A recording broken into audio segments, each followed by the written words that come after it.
Good evening and welcome to this Wednesday, November 23rd, 2011 broadcast of the InfoWars Nightly News. I'm Aaron Dyke sitting in. Alex will be back next week, and we have special programming tomorrow and Friday during the American Thanksgiving holiday.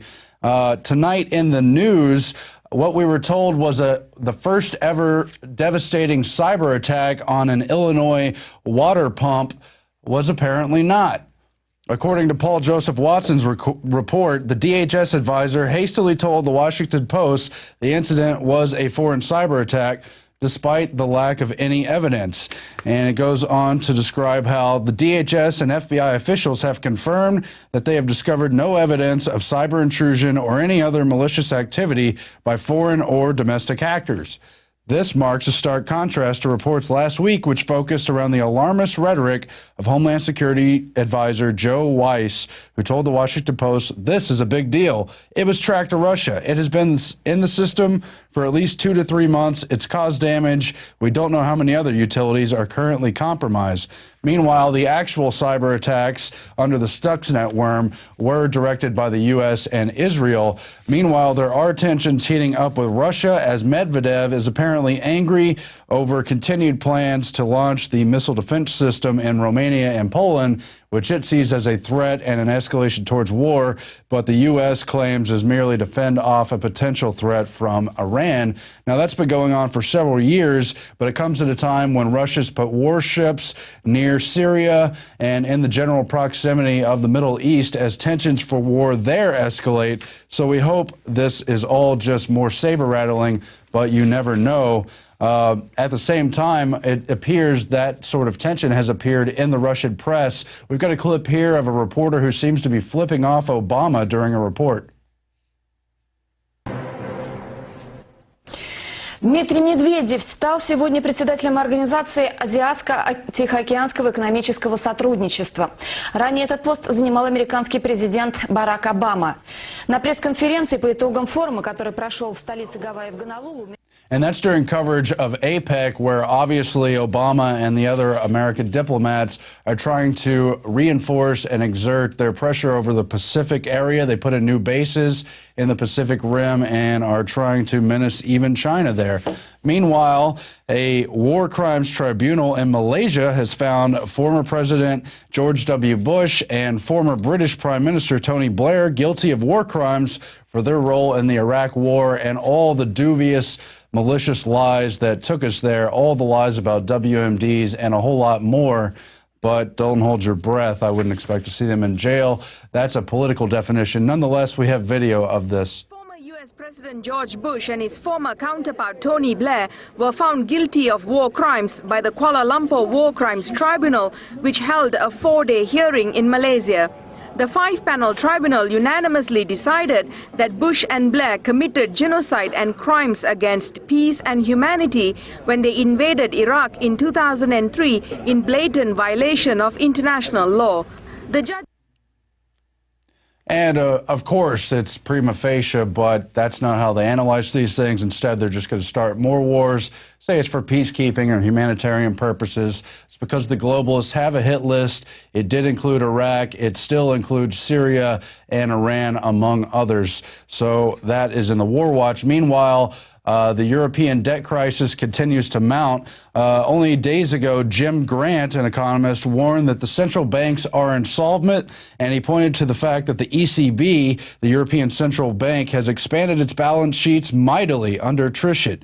I dare say Europe is going to print money. And then he goes on to describe how the European Central Bank has a ratio of non-AAA rated assets to equity of 14 to 1. That's 14 to 1 ratio of non-AAA rated assets to its actual equity. Meanwhile, the New York Fed is leveraged 100 to 1 and just goes on to describe all the problems that are going to come with more money printing in a vain attempt to save Europe from crisis. Of course, that will have many repercussions in the United States and around the world.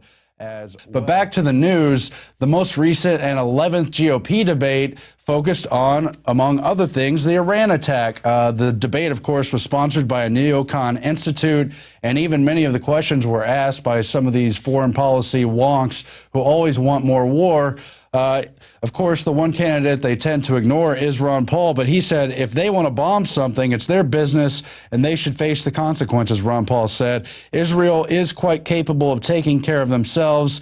He said Americans should not be comfortable with any military action without proper declaration by the United States Congress.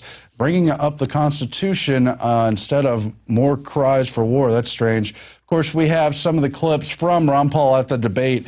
We'll give you some of those highlights right now. I think the Patriot Act is unpatriotic because it undermines our liberty. We have drifted into a condition that we were warned against because our early founders were very clear. They said, don't be willing to sacrifice liberty for security. Today, it seems too easy that our government and our Congresses are so willing to give up our liberties for our security. I have a personal belief that you never have to give up liberty for security. You can still provide security without sacrificing our Bill of Rights. And that was in response to Newt Gingrich really calling for more Stasi-like behavior here at home. Of course, the rest of those highlights are up at InfoWars.com, and I'm sure you could find the rest of the debate elsewhere on YouTube. No reason to go to CNN to watch it.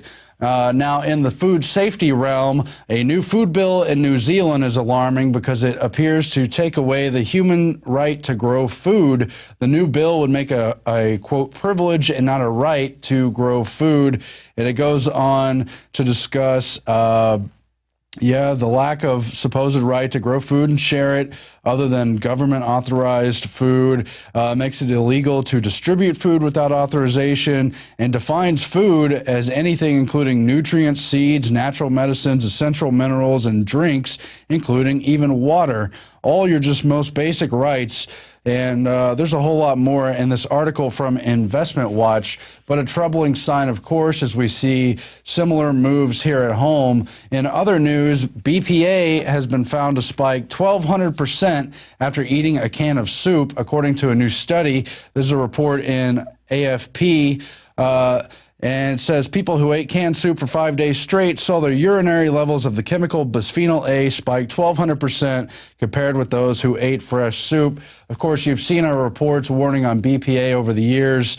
They've known what it does for decades, and yet there have only been warnings and calls to ban it in more recent years. And while it's encouraging, there is a trend to ban many of the plastics and food cans that have BPA. A lot of the substitutes are just as dangerous. You saw that report with Mike Adams last week.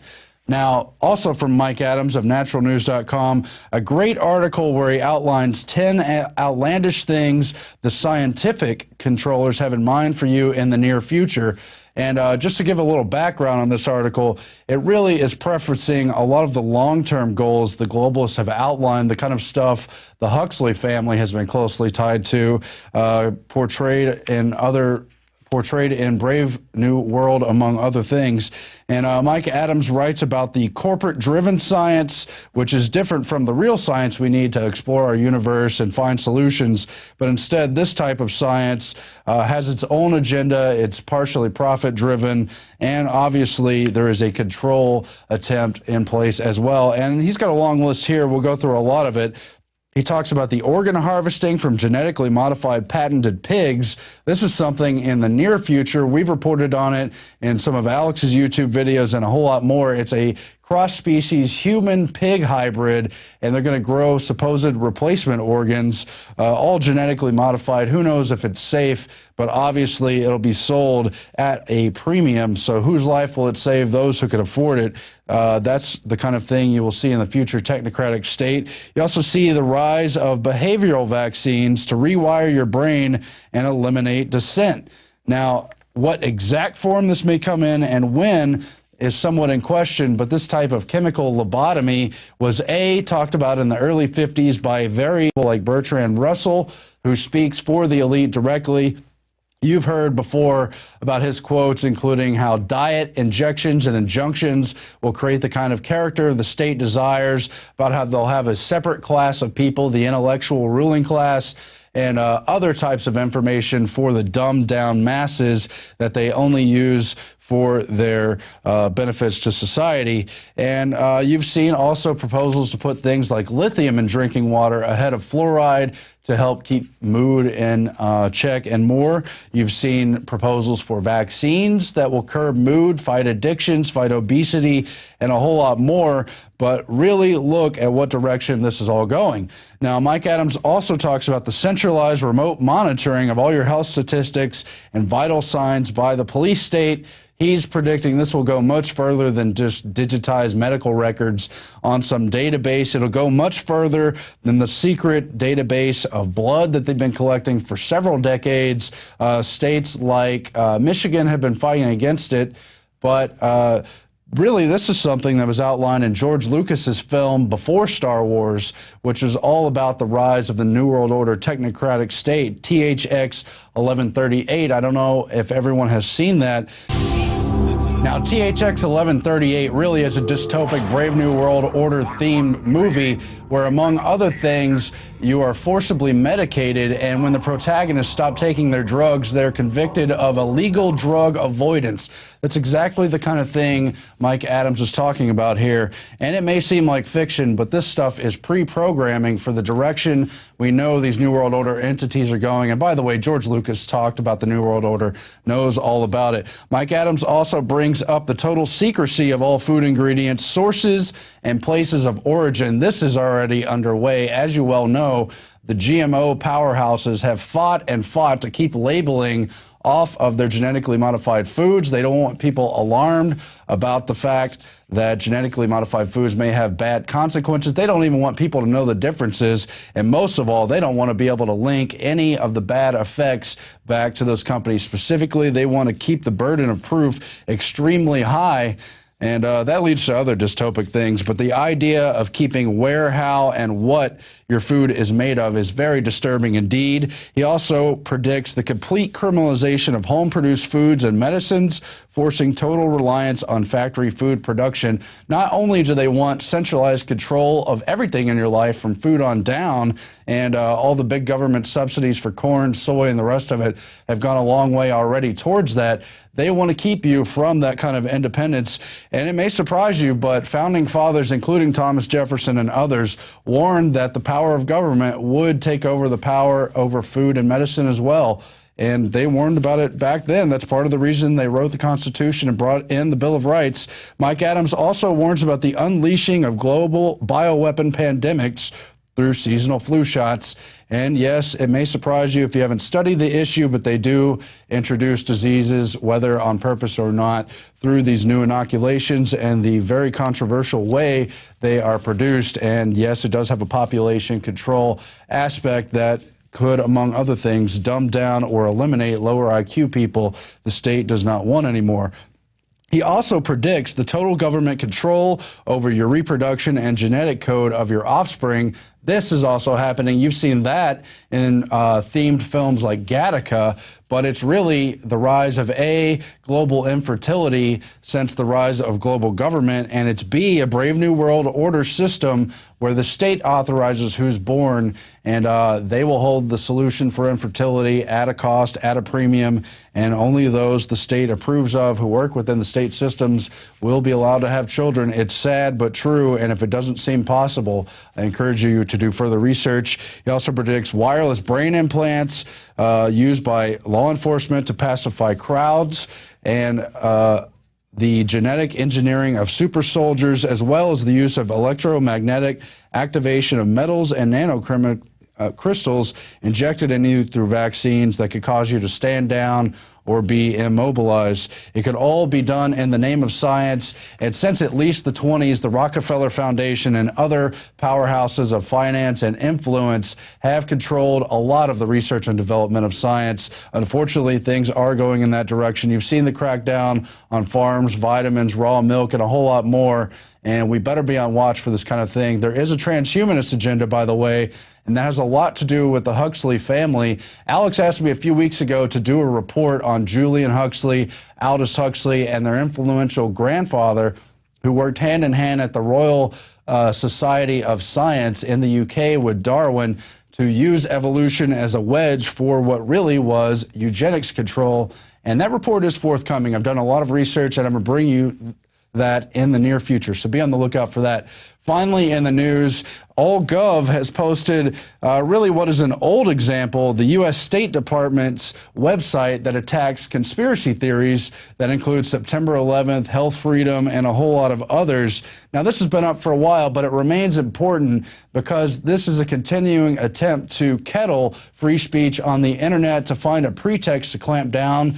You saw their attempt to brand the water pump failure in Illinois as a cyber attack. That failed in the short term, but they will increasingly blame all sorts of things on the internet and the proliferation of free speech therein as they bring in more controls there and try to clamp down on the population in general. At the close of the broadcast, I'd like you to be reminded, first of all, that tomorrow and Friday we have special broadcasts on the InfoWars Nightly News. We're going to bring you some exclusive interviews, one of which has never been seen before, both of which you should watch and get out to your friends and family.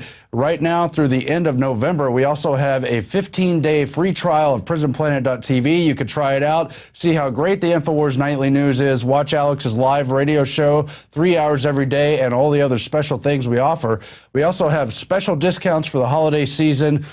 The Patriot yearly subscription at 44% off, $39.95 to get a full year of PrisonPlanet.tv that you can share with 5 other friends, family, whomever. And we have the InfoWarriors special offer, $129.95, a full 70% off of 18 of Alex's films on DVD, as well as the PrisonPlanet.tv subscription, which again you can share with up to 5 other friends and family. We hope you check those out. Those offers are good through the end of the Christmas season. And until our next broadcast, thank you for watching. Spread the word, and let's win this together.